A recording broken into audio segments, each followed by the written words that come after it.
এত সুন্দর ভিউ কে মিস করতে চাই গাইস। দিকে তুমি ওর ব্যাপারে কিছু বলতে চাও বন্ধু? তোমার পরিচয়টা দাও গাইসের সামনে, আমি একা একটা কি পরিচয় দেব? মুরব্বি আমার ফ্যান ফলোয়ারদের জন্য কিছু বলো বন্ধু। কি হলো, তুমি বুঝতে পারছো না কি লিখা? বুঝলাম না বন্ধু। এটা মনে করে কাটা হইলো মনে কর।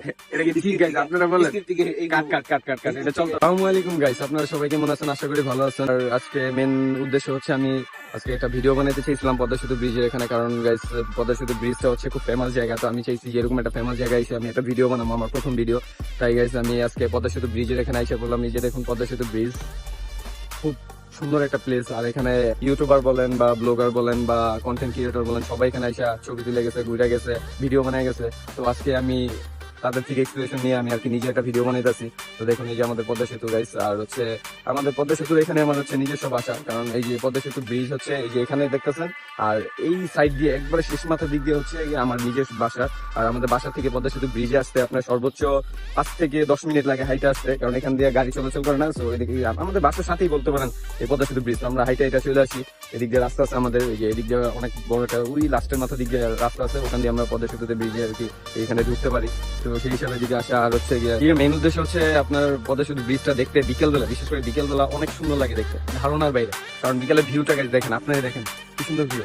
অবশ্য বুঝতে পারতেছেন না ক্যামেরা, এই যে দেখেন গাইস, এত সুন্দর ভিউ কে মিস করতে চাই গাইস। বিকেলবেলা এখানে বসে হাতে এক কাপ চা নিয়ে, আর ওখানে আমার ফ্রেন্ড সার্কেল যারা আছে, আমি মামাতে বেড়াতে আসলে আমার বাসায় আমি বেশিরভাগ থাকা হয় আমার মুন্সিগঞ্জ। আমার বাসা কি বর্তমানে এখন মুন্সিগঞ্জ বলতে পারেন, যেহেতু আমি মুন্সিগঞ্জ থাকি।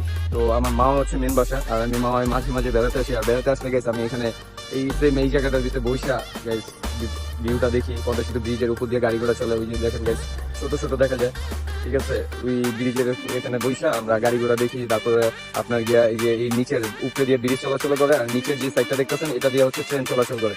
তো আমরা এখানে বসে যে মাঝে সাঝে ট্রেন যায়, তো আপনার 3-4 ঘন্টা পর পর একটা করে ট্রেন যায়। বিকালের দিক দিয়ে একটা চলে গেছে একটু আগ দিয়ে, তখন কি আর কি আমি ভিডিও বানাইতে পারিনি, কারণ তখন আমরা একটু ব্যস্ত ছিলাম, এর জন্য ভিডিওটা নিতে পারিনি। তো অন্য ভিডিওতে আপনাদের অবশ্যই আমি দেখাবো ট্রেন যাওয়াটা। কারণ ট্রেন যখন যায় গাইস প্রচুর পরিমাণে বিকট আওয়াজ হয়, যেটা আপনারা ধারণা করতে পারবেন না। অবশ্যই এখানে যারা আসছেন তারা বলতে পারবেন, এছাড়া কেউ বলতে পারবেন না যে ট্রেনের যে ভিউ বা বলতে পারেন ট্রেনের যে আওয়াজটা, এটা একমাত্র যারা আসছে, যারা দেখছে, যারা কাছে ছিল তারাই উপভোগ করতে পারছে, আর কেউ বলতে পারবে না।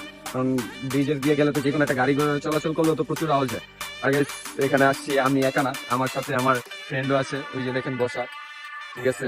ফ্রেন্ডের অনেক ধন্যবাদ, কারণ ও আমাকে সাপোর্ট দিতেছে গাইস। না হলে আমি হয়তো বা ভিডিও বানাতে পারতাম না। কারণ ভিডিও বানাতে গেলে আপনারা আশা করি জানেন যে ভিডিওর সামনে আসতে একটু শরম লাগে, বা কথা বলতে শরম লাগে, কি টপিক নিয়ে বা কি বিষয় নিয়ে আমরা ভিডিও করবো সেটা আমরা জানি না। আর ভিডিও বলতে গেলে আমি এডিট ওরকম জানি না, যার জন্য আমার এই যে বন্ধু আছে গাইস, এই বন্ধু আমাকে ভিডিও করতে হেল্প করে বা এডিট করতে হেল্প করে, সব পাশাপাশি হেল্প করে। তো আসেন গাইস আমার বন্ধুর সাথে আপনাদের পরিচয় করে দিই। আমার বন্ধুরা গাইস একটু শরম পায় বেশি, বুঝছেন, ভিডিওর সামনে আসতে, ক্যামেরার সামনে আসতে শরম পায়। বন্ধু তো কিছু বলো, আমার ফ্যান ফলোয়ারদের জন্য কিছু বলো বন্ধু। কি হলো, তুমি বুঝতে পারছো না কি লিখা? বুঝলাম না বন্ধু। এটা মনে করে কাটা হইলো মনে কর। এটা কি ঠিক গাইস? আপনারা বলেন কাট এটা চলতো।